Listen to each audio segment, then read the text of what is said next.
La deuxième lune, appelée également dragon vert, la lune du Sorbier, pour les natifs du 21 janvier au 17 février. La fougue, la divinité est Bridget. Feuillage vert vif, au baies rouge corail, le sebier est décoratif, gai, pimpant.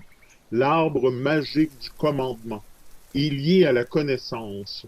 Les druides fabriquaient leurs baguettes divinatoires à partir de ces rameaux, utilisés notamment contre les démons et les sorciers. Il confère une pincée de mystère et de magie aux natifs de son signe également. Magnétique, inventif, mais toujours un peu secret. Ces derniers œuvrant dans l'ombre avec une imagination enviable, puis surprenant en sortant de leur chapeau de véritables merveilles.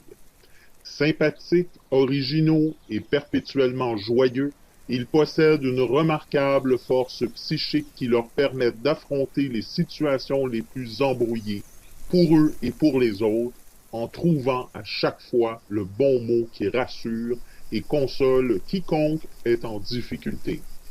Ils aiment la culture et toutes les nouveautés capables de stimuler leur esprit insatiable attiré par l'art, l'occultisme et la médiumnité. Ces natifs, en amour, même quand ils nourrissent des sentiments profonds, ils ont tendance à les dissimuler, peut-être par pudeur, mais on peut compter sur leur sincérité. Aux passions incendiaires et tyranniques, ils préfèrent les valeurs plus paisibles de l'amitié et font preuve de cet égard d'une disponibilité sans borne. Et quand ils décident enfin de s'attacher, ils témoignent d'une tendresse et d'une fidélité infaillibles envers leurs partenaires. Les sorbiers, et particulièrement les femmes sorbiers, ont une forte personnalité. Qu'ils se trouvent face au diable ou au bon Dieu, face à un grand Manitou ou un pauvre bougre, leur façon d'être restera le même. Leur comportement ne bougera pas d'un fil. Ils ne se fient à personne pour leur dicter leur conduite et aiment se faire leur opinion toute seule. S'ils se moquent du qu'en dira-t-on comme leur première chemise, ils s'imposent néanmoins eux-mêmes des règles de discipline qui peuvent être très strictes. Hyperactifs, hyper imaginatifs, ils adorent créer, bricoler, confectionner des objets de leur invention dont ils régalent les uns et les autres presque jusqu'à la plus soif.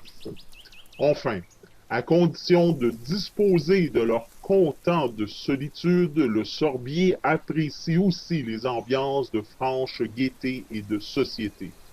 Ils ne seront jamais à court de plaisanteries fines. Honnêtement, fantaisistes, ils n'hésitent pas à se lancer à fond dans les entreprises hasardeuses dont ils se sortent le plus souvent admirablement. De vrais casse-cou. Sur ce, je vous dis merci d'avoir été avec moi pour cette vidéo et à la prochaine.